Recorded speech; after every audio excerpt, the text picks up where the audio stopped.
Hello friends, आज हम लोग देखेंगे दक्षिण भारत से रिलेटेड कुछ इम्पॉर्टेंट राजाओं के बारे में। जैसा कि हम लोग जानते हैं दक्षिण भारत के चोल, चालुक्य, पल्लव, संगम युग के बारे में। तो आज उससे रिलेटेड जो भी इम्पॉर्टेंट क्वेश्चंस होंगे आज वो हम लोग देखेंगे। तो चलिए स्टार्ट करते हैं क्वेश्चन नंबर 1 से। तो क्वेश्चन नंबर 1 है हमारा, नवीं शताब्दी ईस्वी में निम्नलिखित में से किसके द्वारा चोल साम्राज्य की नींव डाली गई। तो यहाँ पे राइट आंसर हो जाएगा विज्यालय। तो ये विज्यालय जो थे उसने चोल साम्राज्य की नींव रखी थी। चलिए नेक्स्ट देखते हैं क्वेश्चन। निम्नलिखित में से किस मंदिर परिसर में एक भारी भरकम नंदी की मूर्ति है जिसे भारत की विशालतम नंदी मूर्ति माना जाता है। तो यहाँ पे हो जाएगा राइट आंसर विंध्येश्वर की मंदिर जो है। तो ये चोल स्थापत्य के उत्कृष्ट नमूने हैं। तंजौर के शैव मंदिर जो राजराजेश्वर या विंध्येश्वर नाम से प्रसिद्ध है। तो इस मंदिर को राजराजेश्वर या विंध्येश्वर के नाम से जाना जाता है। इसका निर्माण जो है राजराज प्रथम के काल में हुआ था। ओके फ्रेंड्स, तो यहाँ से याद रखेंगे। चलिए नेक्स्ट देखते हैं क्वेश्चन। तंजौर का विंध्येश्वर मंदिर निर्मित हुआ था शासन काल में चोल सम्राट। तो यहाँ पे उस समय कौन था? तो अभी आप लोगों ने देखा राज प्रथम के शासन काल में ये तंजौर का विंध्येश्वर मंदिर जो है वो आपका निर्मित हुआ था। तो यहाँ से याद रखिएगा। चलिए नेक्स्ट देखते हैं क्वेश्चन। चोलों का राज किस क्षेत्र में फैला था? तो यहाँ पे चोलों का जो राज था वो किस क्षेत्र में? तो देखते हैं ऑप्शंस। तो यहाँ पे आपका राइट आंसर हो जाएगा कोरोमंडल तथा दक्कन के कुछ भाग। तो यहाँ तक फैला हुआ था चोल का राज। नेक्स्ट है, चोलों की राजधानी थी तो वो थी आपकी तंजौर। निम्नलिखित में से कौन चोल प्रशासन की विशेषता थी? तो यहाँ पे राइट आंसर हो जाएगा ग्राम प्रशासन की स्वायत्तता। ये आपके चोल प्रशासन की विशेषता थी। चोल काल किसके लिए प्रसिद्ध था? तो चोल काल जो था वो किसके लिए? तो अभी देखे थे पहले वाले क्वेश्चन में, ग्राम पंचायत यानी विलेज असेंबली के लिए ये प्रसिद्ध था। चोल युग प्रसिद्ध था निम्न के लिए, अभी देखा आपने ग्रामीण सभाओं के लिए। एक ही क्वेश्चंस बहुत बार आते हैं। चलिए नेक्स्ट है, किस दक्षिण भारतीय राज्य में उत्तम ग्राम प्रशासन था? तो यहाँ पे हो जाएगा आपका चोल। कुशल ग्रामीण प्रशासन के लिए प्रसिद्ध राजवंश, तो ये भी चोल। देख रहे हैं एक ही क्वेश्चंस कितने बार रिपीट हो रहे हैं। चलिए, कौन सा मध्यकालीन भारतीय साम्राज्य व्यापक स्तर पर स्थानीय स्वशासन के लिए प्रसिद्ध था? तो यहाँ हो जाएगा आपका चोल। चोलों के अधीन ग्राम प्रशासन के बहुत से ब्यूरो जिन शिलालेखों में है वे कहाँ हैं? तो ये हो जाएगा उत्तर मेरूर। यहाँ पे आपका ये जो है फेमस है, यानी बहुत सारे शिलालेख की बात हो रही है, ब्यूरो की बात हो रही है, तो वहाँ पे उत्तर मेरूर में ये है। चलिए नेक्स्ट देखते हैं क्वेश्चन। चोल शासकों के शासन काल में निम्नलिखित में से कौन सा वारियम उद्यान प्रशासन का कार्य देखता था? तो यहाँ पे हो जाएगा टोटवारियम। तो यहाँ पे जो टोटवारियम था ये उस समय चोल शासक के समय में वारियम उद्यान प्रशासन का कार्य जो था वो देखता था। चलिए नेक्स्ट देखते हैं। और वारियम जो है चोलकालीन गांवों की गतिविधियों की देखरेख एक कार्यकारिणी समिति करती थी, उसे ही हम लोग वारियम कहते थे। उद्यान प्रशासन का कार्य देखने वाली समिति को टोटवारियम कहा जाता था। ओके फ्रेंड्स, चलिए नेक्स्ट देखते हैं क्वेश्चन। निम्न कथनों पर विचार कीजिए। तो यहाँ पे चलिए देखते हैं। चोल ने पांड्य तथा चेर शासकों को पराजित कर प्रायद्वीपीय भारत पर प्रारंभिक मध्यकालीन समय में अपना प्रभुत्व स्थापित किया, ये है। और नेक्स्ट है हमारा कि चोलों ने दक्षिण पूर्व एशिया के शैलेंद्र साम्राज्य के विरुद्ध सैन्य चढ़ाई की तथा कुछ क्षेत्रों को जीता। तो यहाँ पे आपको बताना है कि सही आंसर क्या होगा। तो यहाँ पे फर्स्ट भी सही है और सेकेंड भी, यानी ए और बी दोनों यहाँ पे सही है। नेक्स्ट है, चोल काल में निर्मित नटराज की कांस्य प्रतिमाओं में देवाकृति प्रायः तो ये कैसी है? तो यहाँ पे हो जाएगा चतुर्भुज। जो चोल काल में जो नटराज की कांस्य की मूर्ति है वो कैसी है? तो चतुर्भुज है। चोल कलाकारों ने दक्षिण कला में भी सफलता प्राप्त की थी। उन्होंने पत्थर तथा धातु की बहुसंख्य मूर्तियों का निर्माण किया। पाषाण मूर्तियों से भी अधिक धातु कांस्य मूर्तियों का निर्माण हुआ। सर्वाधिक सुंदर मूर्तियां नटराज शिव की है जो बहुत बड़ी संख्या में मिली। इन्हें विश्व की श्रेष्ठतम प्रतिमाओं रचनाओं में शामिल किया जाता है। ये मूर्तियां प्रायः चतुर्भुज हैं। ओके फ्रेंड्स, तो यहाँ से याद रखिएगा। निम्नलिखित में से किसको दक्षिण भारत के विशेषकर चोल युग के स्थापत्यों की विश्व में श्रेष्ठतम प्रतिमा रचना माना जाता है? तो ये हो जाएगा नटराज। तो ये नटराज की जो मूर्ति है वो श्रेष्ठ प्रतिमा मानी जाती है। चोल शासकों के समय बनी हुई प्रतिमाओं में सबसे अधिक विख्यात हुई तो वो कौन सी? तो यहाँ पे आपका राइट आंसर हो जाएगा नटराज शिव की कांस्य की प्रतिमाएं। नटराज की प्रसिद्ध कांस्य मूर्ति किस कला का उदाहरण है? तो ये चोल कला का उदाहरण है। शिव की दक्षिणामूर्ति प्रतिमा उन्हें किस रूप में प्रदर्शित करती है? तो ये शिक्षक के रूप में, ये जो है आपके शिव की दक्षिणामूर्ति प्रतिमा उन्हें गुरु या शिक्षक के रूप में प्रदर्शित करती है। इस रूप में शिव को अपने भक्तों को सभी प्रकार का ज्ञान प्रदान करते हुए माना गया है। इस रूप में शिव की दक्षिण दिशा में मुख किए हुए प्रतिमा स्थापित की गई है। ओके फ्रेंड, चलिए नेक्स्ट देखते हैं क्वेश्चन। 72 व्यापारी चीन में किसके कार्यकाल में भेजे गए थे? तो ये हो जाएगा कुलोतुंग फर्स्ट के समय में। ये जो है चोल शासक था कुलोतुंग फर्स्ट, उसके शासनकाल में 1077 ईस्वी में 72 सौदागरों का एक चोल दूत मंडल चीन भेजा गया था। ओके फ्रेंड्स, चलिए नेक्स्ट है, निम्न में से दक्षिण भारत का कौन सा राजवंश अपने नौसैनिक शक्ति के लिए प्रसिद्ध था? तो यहाँ पे हो जाएगा चोल जो था, ये आपका चोलों के पास अश्व, गज एवं पैदल सैनिकों के साथ ही साथ एक अत्यंत शक्तिशाली नौसेना भी थी। इसी नौसेना की सहायता से उन्होंने श्री विजय, सिंहल, मालदीव आदि द्वीपों की विजय की थी। ओके फ्रेंड्स, चलिए निम्नलिखित राजवंशों में से किसके शासन अपने शासन काल में ही अपना उत्तराधिकारी घोषित करते थे? तो यहाँ पे क्या हो जाएगा? तो यहाँ बात हो रही है तो चालुक्य है, चोल, कदम या कलचुरी। तो प्राचीन समय में जब देखिएगा तो हिंदू राजवंशों के सभी सम्राट प्रायः अपने जीवन काल में ही युवराज का चुनाव कर लेते थे, जो उसके बाद उसका उत्तराधिकारी बनता था। यह प्रवृत्ति चोल वंश में सर्वाधिक दिखाई देती है। तो यहाँ पे आपका क्वेश्चन क्या कह रहा है? क्वेश्चन बोल रहा है कि निम्नलिखित राजवंशों में किसके शासनकाल अपने में ही उत्तराधिकारी घोषित कर देते थे? तो ये चोल में, ठीक है, यानी राइट आंसर हो जाएगा आपका बी। निम्नलिखित चोल शासकों में जिसमें बंगाल की खाड़ी को चोल झील का स्वरूप प्रदान किया वह कौन था? तो ये हो जाएगा आपका राजेंद्र प्रथम। राजराज प्रथम की मृत्यु के बाद उसका युक्तम पुत्र राजेंद्र प्रथम सम्राट बना था। उसने अपने पिता की साम्राज्यवादी नीति को आगे बढ़ाया। राजेंद्र प्रथम का काल चोल शक्ति का चरमोत्कर्ष काल था। राजेंद्र प्रथम के बारे में कहा जाता है कि उसने बंगाल की खाड़ी को चोल झील का स्वरूप प्रदान किया था।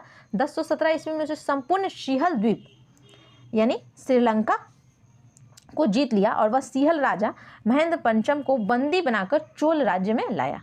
ओके फ्रेंड्स, उसने पवित्र गंगा जल लाने के उद्देश्य से उत्तर पूर्वी भारत गंगा घाटी पर आक्रमण किया तथा पाल शासक महिपाल को पराजित किया। इस विजय के उपलक्ष्य में उसने गंगई कोड की उपाधि धारण की तथा गंगई कोड चोलपुरम नामक नई राजधानी की स्थापना की। नवीन राजधानी के निकट उसने सिंचाई के लिए चोल गंगम नामक विशाल तालाब का भी निर्माण कराया। यानी ये जो है राजेंद्र प्रथम, ये बहुत ही इंपॉर्टेंट राजा हुआ था। ठीक है फ्रेंड्स, चलिए नेक्स्ट देखते हैं क्वेश्चन।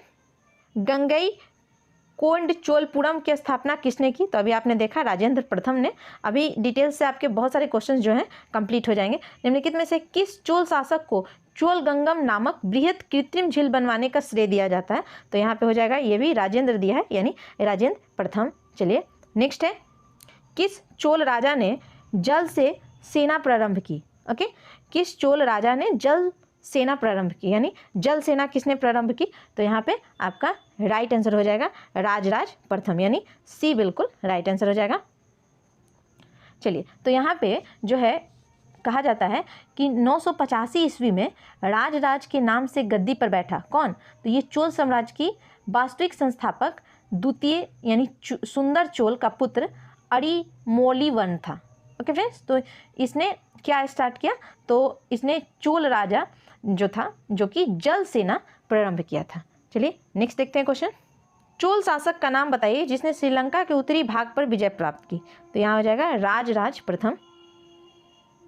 चोल राजाओं ने किस एक को सीलोन पर विजय प्राप्त की थी? तो ये हो जाएगा राजेंद्र प्रथम। वह चोल राजा कौन था जिसने श्रीलंका को पूर्ण स्वतंत्रता दी और सिंहल राजकुमार के साथ अपनी पुत्री का विवाह कर दिया? तो ये हो जाएगा कुलोतुंग फर्स्ट। नीचे दो कथन दिया गया है, अब देखना है इस कथन में क्या कह रहा है। बोल रहा है हमें चोलों के विषय में उनके पूर्ववर्ती राजवंशों की अपेक्षा अधिक जानकारी है। नेक्स्ट है कारण कि चोल शासकों ने मंदिर की दीवारों पर अभिलेख उत्तीर्ण करने का चलन प्रारंभ किया जिनमें उनकी विजयों के ऐतिहासिक विवरण दिए जाते थे। तो यहाँ आपने कथन और कारण दोनों पढ़ लिया। अब यहाँ पे आपको बताना है क्या सही है। तो देखिए यहाँ ये भी सही है और आर भी, मतलब कथन भी सही है और कारण भी। और आर जो है यानी कारण जो है कथन की सही व्याख्या कर रहा है, यानी ए जो होगा आपको पता होगा ए इसका आंसर होता है। तो यानी ये सही हो गया, ए और आर दोनों सही है, आर ए की सही व्याख्या कर रहा है। चलिए नेक्स्ट देखते हैं। यहाँ पे आपको करा है भारत के इतिहास के संदर्भ में निम्नलिखित युग्मों पर विचार कीजिए। यहाँ पे आपको बताना है कि कौन सही है। चलिए तो यहाँ देखते हैं। तो फर्स्ट है आपका एरीपति। एरीपति किसको कहते थे? भूमि जिससे मिलने वाला राजस्व अलग से ग्राम जलाशय के रख रखाव के लिए निर्धारित कर दिया जाता था।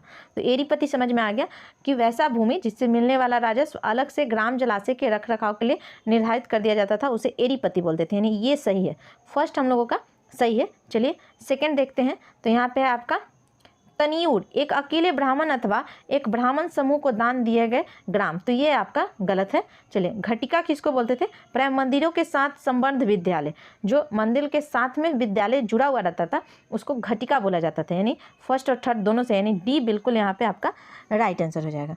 ओके फ्रेंड्स, चलिए नेक्स्ट देखते हैं क्वेश्चन। में से कौन सी संस्था विदेशी व्यापार से संबंधित थी? तो यहाँ पे विदेशी व्यापार से संबंधित संस्था की बात हो रही है। तो चलिए देखते हैं ऑप्शंस। यहाँ पे हो जाएगा नाना देशी और मनीग्राम, ये दोनों जो है आपका विदेशी व्यापार से संबंधित संस्था थी। नेक्स्ट है क्वेश्चन, प्राचीन भारत का निम्नलिखित में से कौन सा महत्वपूर्ण व्यापार केंद्र उस व्यापार मार्ग पर था जो कल्याण को बेगी से जोड़ता था? तो यहाँ पे आपका राइट आंसर हो जाएगा तगर।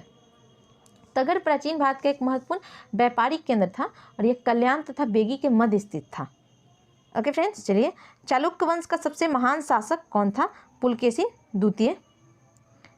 निम्नलिखित में से किस वंश द्वारा प्राय महिलाओं को प्रशासन में उच्च पद प्रदान किए जाते थे? तो यहाँ हो जाएगा चालुक्य।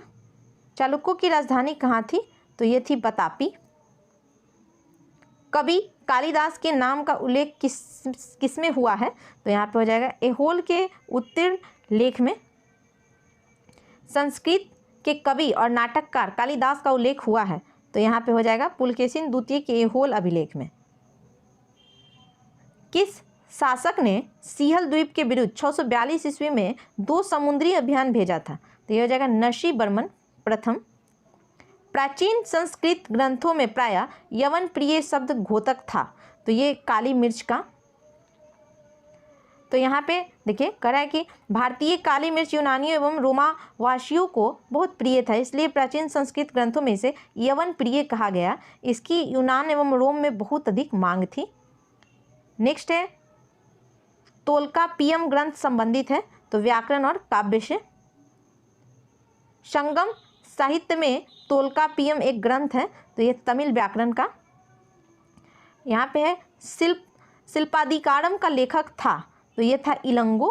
तो ये इलंगो जो था ये आपका क्या था? तो इलंगो ऑडिगल था जो कि शिल्पाधिकारम का लेखक था। यह संगम साहित्य का महत्वपूर्ण महाकाव्य है।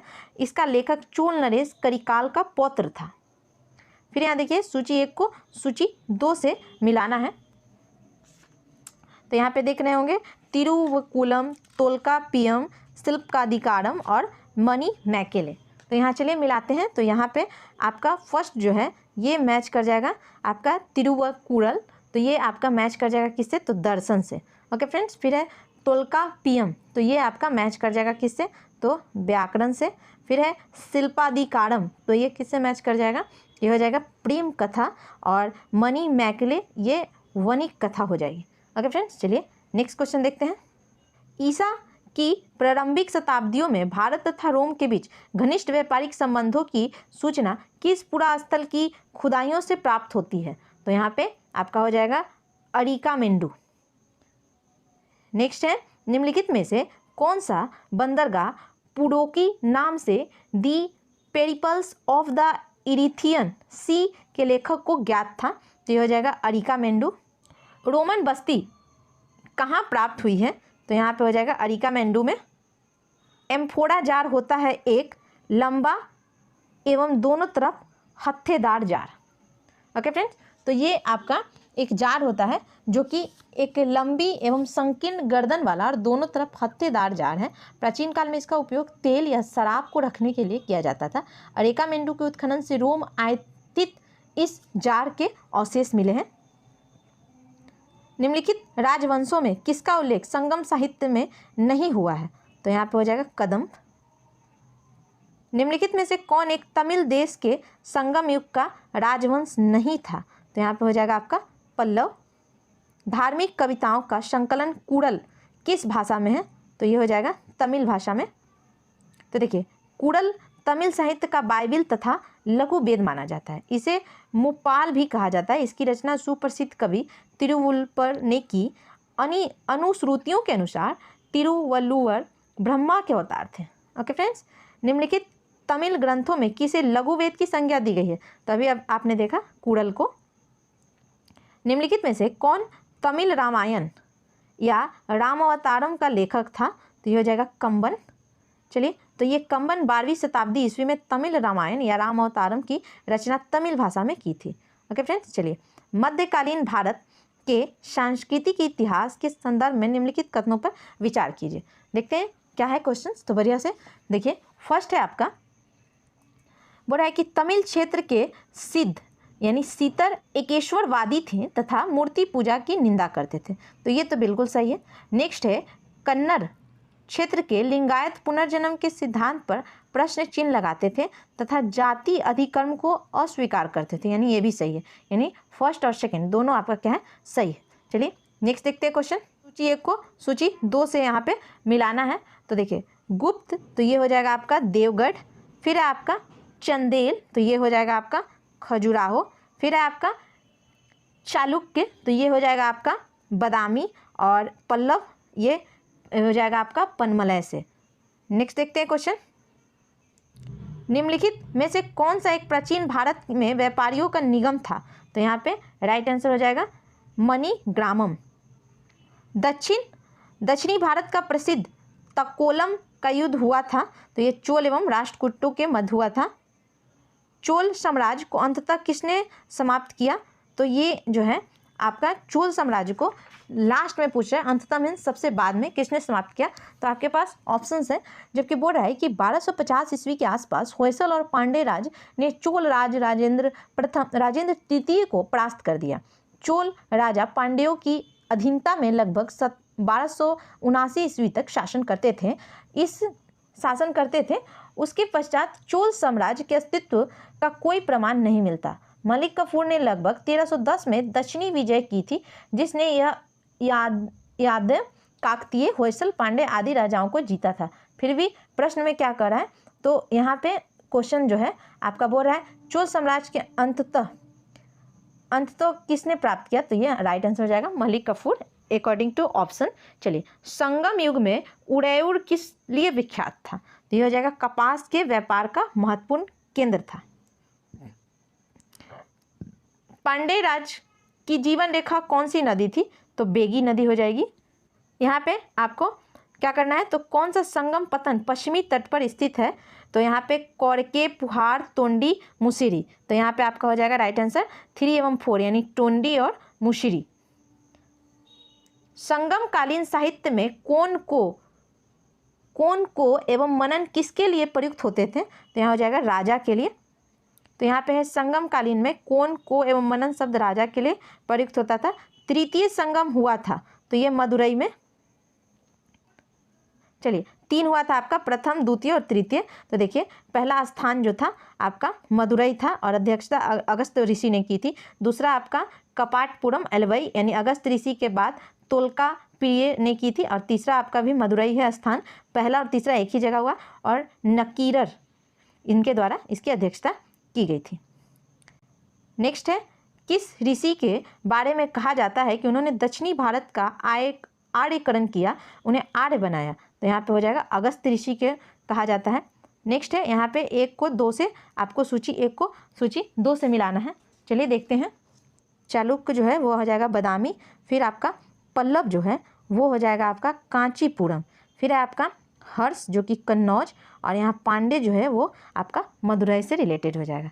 चलिए नेक्स्ट देखते हैं। भारत के इतिहास के संदर्भ में निम्नलिखित घटनाओं पर विचार कीजिए। तो यहाँ पे है आपका राजा भोज के अधीन प्रतिहारों का उदय।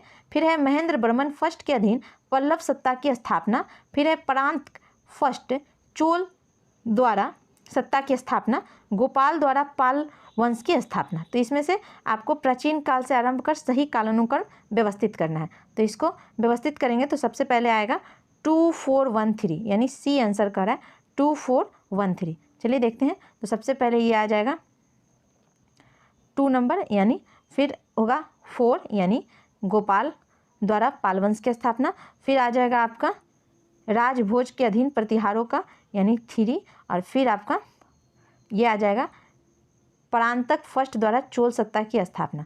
ओके फ्रेंड, चलिए नेक्स्ट देखते हैं क्वेश्चन। निम्नलिखित में से कौन सी जोड़ी 6वीं से 12वीं शताब्दी तक दक्षिण भारत का राज्य एवं उनकी राजधानी सुमेलित नहीं है? तो यहाँ पे हो जाएगा आपका चेर और यहाँ पुडुचेरी। यहाँ देखिए पल्लव कांचीपुरम सही है, पांड्य मदुरै, चोल तंजौर ये भी सही है, और यहाँ पे ये होयसल द्वार समुद्र ये भी सही है। ओके फ्रेंड, चलिए नेक्स्ट देखते हैं क्वेश्चन। यहाँ पे आपका क्वेश्चन जो है वो है निम्नलिखित पल्लव शासकों का नाम उनके राज्यकाल को दृष्टिगत रखते हुए कालानुक्रम व्यवस्थित कीजिए। तो यहाँ पे सबसे पहले क्या आएगा? तो यहाँ सबसे पहले महेंद्र वर्मन फर्स्ट, उसके बाद आपके नरसी वर्मन फर्स्ट, फिर आते हैं आपके परमेश्वरन वर्मन फर्स्ट, और फिर आएगा आपका नंदी वर्मन फर्स्ट, यानी ये यहाँ पे राइट आंसर हो जाएगा। चलिए नेक्स्ट देखते हैं। निम्नलिखित में से किस चीनी यात्री ने चालुक्यों के शासनकाल में चीन एवं भारत के संबंधों का विवरण दिया? तो यहाँ पे हो जाएगा मातवीवालिन। ओके फ्रेंड्स, चलिए नेक्स्ट देखते हैं क्वेश्चन। किस राजवंश ने उत्तर भारत पर शासन नहीं किया? तो ये हो जाएगा चालुक्य। राजपूत, मौर्य, गुप्त ये तीनों किया था, लेकिन ये आपका चालुक्य जो है ये दक्षिण भारत पर शासन करने वाले वंश थे। नेक्स्ट है निम्नलिखित में से किस राजा ने अपने मंत्रियों को पशुओं पर क्रूरता पर प्रतिबंध लगाने के लिए काशी क्षेत्र भेजा था? तो यहाँ पे हो जाएगा चालुक्य राजा कुमारपाल ने। कदंब राजाओं की राजधानी थी, तो वो थी बनवासी। निम्नलिखित में से कौन सा एक काकतीय राज्य में अति महत्वपूर्ण समुद्र पतन था? तो यहाँ पे हो जाएगा मोट्टीपल्ली। दक्षिण भारत के किस वंश के राजा ने रोम राज्य में एक दूत 26 ईसा पूर्व में भेजा था? तो पांड्य। मीनाक्षी मंदिर स्थित है मदुरै में। मीनाक्षी मंदिर कहाँ अवस्थित है? तो ये हो जाएगा मदुरै। यहाँ पे सुमेलित करना था, तो यहाँ पे आपका मीनाक्षी मंदिर, वेंकटेश्वर मंदिर, और उसके बाद फिर इधर देखते हैं महाकाल मंदिर, और फिर है आपका बेलूर मठ। ओके फ्रेंड्स, तो यहाँ पे इसको मिलाना है। चलिए तो यहाँ पे आपका आंसर बी जो है वो सही है, 2143। चलिए तो मिलाते हैं 2143, यानी फर्स्ट जो होगा मीनाक्षी मंदिर जो है वो आपका मैच कर जाएगा मदुरै, बालाजी विश्वनाथ, फिर यहाँ देखिए वेंकटेश्वर, तो ये हो जाएगा तिरुमाल आंध्र प्रदेश में। अब यहाँ पे मिला दीजिए, यहाँ हो जाएगा महाकाल मंदिर उज्जैन, और बेलूर मठ हावड़ा ये पश्चिम बंगाल। ओके फ्रेंड, चलिए नेक्स्ट है क्वेश्चन।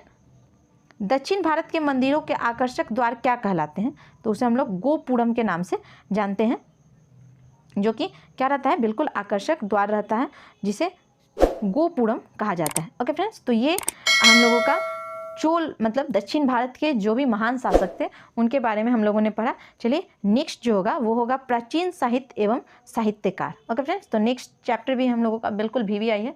तो आप लोग अगर हमारे चैनल पर न्यू है तो चैनल को सब्सक्राइब कर दीजिए, शेयर कर दीजिए और लाइक जरूर कीजिएगा। तो चलिए मिलते हैं नेक्स्ट डे नेक्स्ट वीडियो में, तब तक के लिए थैंक यू।